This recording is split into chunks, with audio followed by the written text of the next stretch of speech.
Hi friends, welcome to Naveen tips and tricks. This is Naveen Guduri. ఈరోజు మనం జాతీయ ఉపాధ్యాయ విద్యా ప్రణాళిక చట్టం 2009 national curriculum framework for teacher education NCFTE సంబంధించి ఇందులో ఉన్న కమిటీలు కానీ ఆ కమిటీలో ఉన్న సభ్యులు, అదేవిధంగా ఇందులో 6 చాప్టర్లు ఉంటాయి. ఈ 6 చాప్టర్లను ఎలా గుర్తుపెట్టుకోవాలో ప్రతి ఒక్కటి మీకు సింపుల్గా గుర్తుండే విధంగా ట్రిక్స్ ద్వారా ఎక్స్ప్లెయిన్ చేస్తాను. కాబట్టి వీడియోని మాత్రం స్కిప్ చేయకండి, చాలా ఇంపార్టెంట్.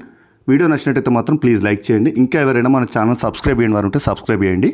ఫ్రెండ్స్, ఒక అనౌన్స్మెంట్ అండి. DSCకి సంబంధించి షార్ట్ ట్రిక్ కోర్స్ అనేది లాంచ్ చేయడం జరిగింది.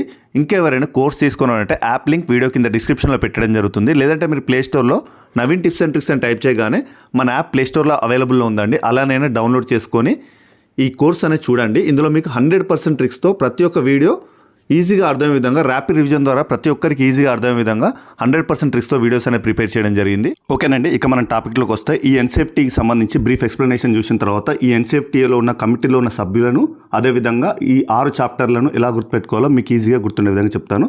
ఇక్కడ చూడండి, ఈ NCFTE దేని ఆధారంగా ఏర్పడింది? విద్యా హక్కు చట్టం 2009, అదేవిధంగా జాతీయ పాఠ్య ప్రణాళిక చట్టం 2005 వీటి ప్రకారం, వీటి మార్గదర్శకాల ఆధారంగా నిపుణత, మానవత్వం కలిగిన ఉపాధ్యాయులను తీర్చిదిద్దడానికి ఈ ప్రణాళికా చట్టం అనేది రూపొందించడం జరిగింది.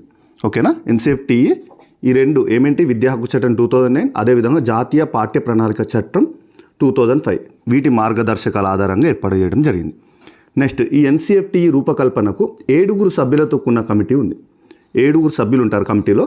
ఆ కమిటీలో ఉన్న సభ్యులను ఎలా గుర్తుపెట్టుకోవాలి? ఇప్పుడు చూడండి, ఈ NCFTలో కమిటీ సభ్యుల సంఖ్య 7. ఆ 7 ఎలా గుర్తుపెట్టుకోవాలో చూద్దాం. రాజా Ganesan, LC Singh, VK Sabharwal, C Seshadri, RS Khan, CL Anand, VS Chowdary. ఈ 7 సంబంధించి ఒక చిన్న స్టోరీ చూడండి. వీటి ప్రకారం వీళ్ళు 7 ఈజీగా గుర్తుంటారు. రాజా సింగ్ అందరికీ తెలిసిన విషయమే. ఓకేనా? రాజా సింగ్ పొలిటీషియన్. రాజా సింగ్ ఒక సభలో ప్రసంగిస్తే అందరూ అతన్ని షేర్ ఖాన్ అని అన్నారు. షేర్ ఖాన్ అనేసరికి అతను ఆనందపడి అందరికీ థ్యాంక్ యూ అని చెప్పాడు సభలో. ఓకేనా? ఇది గుర్తుండడానికి ఈ ట్రిక్ ద్వారా గుర్తుపెట్టుకుంటే సింపుల్గా వీళ్ళందరూ గుర్తుంటారు. ఓకేనా? చూడండి, మన ట్రిక్ వచ్చేసి రాజా సింగ్ సభలో ప్రసంగించేసరికి అప్పుడు అందరూ అతన్ని షేర్ ఖాన్ అని హ్యాపీగా పిలిచేసరికి అతను ఆనందపడి అందరికీ థ్యాంక్ యూ అని చెప్పాడు. సింపుల్. దీని ప్రకారం 7 గుర్తుంటారు. చూడండి, రాజా అంటే రాజా గణేశన్, ఈ కలర్తో పెట్టింది అబ్జర్వ్ చేయండి. రాజా గణేశన్. Singh LC Singh second. సభలో ప్రసంగిస్తుంటే సభ అంటే సబర్వాల్ VK సబర్వాల్. షేర్ ఖాన్ అని అన్నారు అందరు. షేర్ ఖాన్ అన్నారు. షేర్ శేషాద్రి, ఇక్కడ పక్కనే పెట్టాను చూడండి, దీని పక్కనే. షేర్ ఖాన్. ఓకేనా? శేషాద్రి. ఖాన్ అంటే RS Khan. Okay, RS Khan.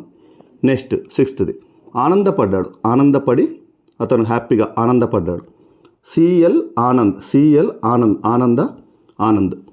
అందరికీ థ్యాంక్ యూ అని చెప్పాడు. అందరికీ థ్యాంక్ యూ అని అన్నాడు. అందరి చౌదరి. Okay, Chaudhary, VS Chaudhary. ఇలా 7 కమిటీ సభ్యులను సింపుల్గా గుర్తుపెట్టుకోవచ్చు. ఓకేనా? ఈ NCFTలో టోటల్గా 6 చాప్టర్లు ఉంటాయి. ఈ 6 చాప్టర్లను ఇప్పుడు ఎలా గుర్తుపెట్టుకోవాలో చూద్దాం. ఇంతకుముందు మీకు చెప్పిన ఈ కమిటీలో ఉన్న 7 సభ్యులు ఉన్నారు కదా, ఈ నిపుణుల కమిటీ 6 చాప్టర్లతో కూడిన నివేదికను 2010లో NCTEకి సమర్పించింది. 2010లో ఈ 6 చాప్టర్లతో కూడిన నివేదికను ఈ నిపుణుల కమిటీ 2010లో NCTEకి సమర్పించింది. ఇప్పుడు ఆ 6 చాప్టర్లు చూద్దాం. చాప్టర్ 1 ప్రకారం ఏం చెప్తుంది? చాప్టర్ 1 ఉపాధ్యాయ విద్య ఆశీర్వాద సంబంధిత అంశాలు, దృష్టి కేంద్రీకరించవలసిన అంశాలు. ఇక్కడ మనకు కీ పాయింట్స్ ఏంటి? ఆశీర్వాద, దృష్టి కేంద్రీకరించవలసిన అంశాలు. చూడండి, ఇక్కడ ఫస్ట్ చాప్టర్ ఇది. ఫస్ట్ ఏదైనా మొదలు పెట్టాలంటే ఆశీర్వాదం తీసుకోవాలి. ఇక్కడ కీ పాయింట్ చూడండి, విద్యా ఆశీర్వాద సంబంధిత అంశాలు. పెద్దల ఆశీర్వాదం తీసుకొని పని మీద దృష్టి పెట్టాలి. ఏ పని అయితే చేస్తున్నామో ఆ పని మీద దృష్టి పెట్టాలి. ఓకేనా? ఫస్ట్ పెద్దల ఆశీర్వాదం తీసుకొని పని సక్సెస్ కావాలని ఆ పని మీద దృష్టి పెట్టాలంటే దృష్టి కేంద్రీకరించవలసిన అంశాలు. ఇలా మనం ఫస్ట్ చాప్టర్ గుర్తుపెట్టుకోవచ్చు. ఫస్ట్ చేసేది అది కదా. ఏదైనా పని మొదలు పెట్టేటప్పుడు పెద్దవాళ్ళ ఆశీర్వాదం తీసుకోవాలి, పని మీద దృష్టి పెట్టాలి. ఫస్ట్ అంటే ఇక్కడ ఫస్ట్ చాప్టర్. ఓకేనా? నెక్స్ట్ చాప్టర్ 2 ప్రాథమికంగా ఉపాధ్యాయుని సిద్ధపరిచే పాఠ్యాంశాలు. ఉపాధ్యాయుడిని సిద్ధపరిచే పాఠ్యాంశాలు. ఇక్కడ పాఠ్యాంశాలు కీవర్డ్. ఇక్కడ చూడండి, ట్రిక్ చూడండి. తర్వాత మంచి పాఠాలు నేర్చుకోవాలి. ఇప్పుడు పని మొదలు పెట్టారు. ఇక్కడ మంచి ఆశీర్వాదం తీసుకొని పని మీద దృష్టి పెట్టిన తర్వాత ఇప్పుడు పాఠాలు నేర్చుకోవాలి. తర్వాత ఉపాధ్యాయుడు చెప్పే పాఠాలు మంచిగా వినాలి. ఓకేనా. పాఠ్యాంశాలు అనేది ఇక్కడ కీవర్డ్. సెకండ్ పాఠాలు మంచిగా వినాలి. ఇలా మనం చాప్టర్ 2ని ఈజీగా గుర్తుపెట్టుకోవచ్చు. నెక్స్ట్ చాప్టర్ 3 వచ్చేసి విద్యా ప్రణాళికను నిర్వహించుట, అభివృద్ధి చెందుతున్న ఉపాధ్యాయులు మూల్యాంకనం చేయుట. ఇది చాప్టర్ 3 గురించి. అభివృద్ధి చెందుతున్న ఉపాధ్యాయులు మూల్యాంకనం చేయుట. మూల్యాంకనం అనేది ఇక్కడ కీవర్డ్. చాప్టర్ 3 మూల్యాంకనం అని గుర్తుపెట్టుకోవాలి. మూల్యాంకనం. ఓకేనా, సిమిలర్గా ఉంటుంది. 3 అనగానే మూల్యాంకనం అని గుర్తు రావాలి. నెక్స్ట్ చాప్టర్ 4 ఏం చెప్తుంది? వృత్తిలో ఉన్న ఉపాధ్యాయులకు నైపుణ్యాభివృద్ధి కోసం సహాయ సహకారాలు అందించడం కోసం. ఇది చాప్టర్ 4 అని తెలుస్తుంది. వృత్తిలో ఉన్న ఉపాధ్యాయులకు నైపుణ్యాభివృద్ధి కోసం సహాయ సహకారాలు అందించటం. ఇది చాప్టర్ 4 తెలుస్తుంది. ఇది ఎలా గుర్తుపెట్టుకోవాలి? వృత్తిలో ఉన్నవారికి, ఎవరైనా కానీ ఒక వృత్తిలో ఉన్నవారికి 4 సహాయ సహకారాలు అందిస్తారు. 4 వృత్తిలో ఉన్నాడు కాబట్టి అతనికి రెస్పెక్ట్ ఉంటుంది. వృత్తిలో ఉన్నవారికి 4 సహాయ సహకారాలు అందిస్తారు. 4 సహాయ సహకారాలు అందిస్తారు. ఓకేనా. అదేవిధంగా లేదు అంటే ఇక్కడ నైపుణ్యాభివృద్ధికి సంబంధించి గుర్తుపెట్టుకోవాలంటే చాప్టర్ 4 నైపుణ్యం, 3 మూల్యాంకనం లాగా. 3 అనగానే మూల్యాంకనం. ఇక్కడ 4 నైపుణ్యం, 3 మూల్యాంకనం. ఇలా గుర్తుపెట్టుకోవాలి. వృత్తిలో ఉన్న వారికి 4 సహాయ సహకారాలు అందిస్తారు. వృత్తిలో ఉన్న వారికి సహాయ సహకారాలు అందిస్తారు. 4 అంటే 4, చాప్టర్ 4 తెలుపుతుంది. నెక్స్ట్ చాప్టర్ 5 ఏం తెలుపుతుంది? ఉపాధ్యాయ అధ్యాపకుల తయారీ విధానాలు. ఇక్కడ తయారీ అనేది కీవర్డ్. ఇక్కడ ట్రిక్ చూడండి.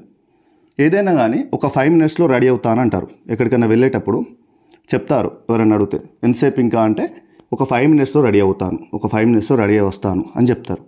చాప్టర్ 5 అంటే ఒక 5 మినిట్స్లో రెడీ అవుతా అని చెప్తారు.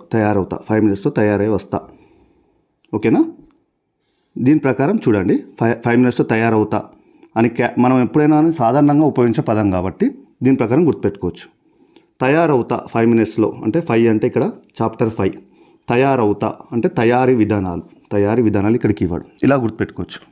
నెక్స్ట్ చాప్టర్ 6 అమలు చేయాల్సిన వివిధ వ్యూహాలకు సంబంధించి తెలుపుతుంది. చాప్టర్ 6 అమలు చేయాల్సిన వివిధ వ్యూహాలు.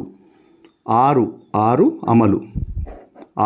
అమలు, 3 మూల్యాంకనం, 4 నైపుణ్యం. ఇక్కడ చూడండి, 3 అంటే మనం మూల్యాంకనం అని చెప్పాం, 4 నైపుణ్యం అని చెప్పాం. ఇక్కడ 6 అమలు. 6 అనగానే అమలుకు సంబంధించి అమలు చేయాల్సిన ఏంటి? వివిధ వ్యూహాలు. విజయానికి సంబంధించి 6 వ్యూహాలు పెట్టుకోవాలన్నట్టు గుర్తుపెట్టుకోవాలి. సింపుల్గా ఈ కోడ్ ద్వారా విజయానికి ఒక 6 వ్యూహాలు, 6 ప్రణాళికలు వేసుకొని విజయం సాధించాలన్నట్టు గుర్తుపెట్టుకోవాలి. 6 అంటే వ్యూహాలు, 6 వ్యూహాలు. లేదంటే మీరు 6 అమలు అని సింపుల్గా గుర్తుపెట్టుకున్నా గుర్తుంటుంది. ఓకేనా. ఇలా గుర్తుపెట్టుకుంటే ఈ ఎన్సిఎఫ్టీకి సంబంధించి 6 చాప్టర్లు అనేది సింపుల్గా 6 చాప్టర్లకు సంబంధించిన అంశాలు అనేది ఈజీగా గుర్తుపెట్టుకోవచ్చు. ఇంకా ఎవరైనా డిఎస్సికి సంబంధించి షార్ట్ ట్రిక్ కోర్స్ తీసుకొని వారు ఉంటే షార్ట్ ట్రిక్ కోర్స్ సంబంధించి ఈ యాప్ లింక్ అనేది వీడియో కింద డిస్క్రిప్షన్లో పెట్టడం జరుగుతుంది. లేదంటే మీరు ప్లేస్టోర్లో నవీన్ టిప్స్ అండ్ ట్రిక్స్ అని టైప్ చేసినా మన యాప్ అనేది కనిపిస్తుంది లోగోతో. అలానైనా డౌన్లోడ్ చేసుకొని షార్ట్ ట్రిక్ కోర్స్ అనేది తీసుకోండి. ఇందులో మీకు ప్రతి ఒక్కటి 100% ట్రిక్స్ వీడియోస్ అనేది ప్రిపేర్ చేయడం జరిగింది. ప్రతి ఒక్కరికి ఈజీగా అర్థమయ్యే విధంగా ర్యాపిడ్ రివిజన్ ద్వారా వీడియోస్ అన్ని ప్రిపేర్ చేయడం జరిగింది. వీడియో నచ్చినట్టయితే మాత్రం ప్లీజ్ లైక్ చేయండి. ఇంకెవరైనా మన ఛానల్ సబ్స్క్రైబ్ చేయండి అంటే సబ్స్క్రైబ్ చేయండి. Thank you friends, thank you very much.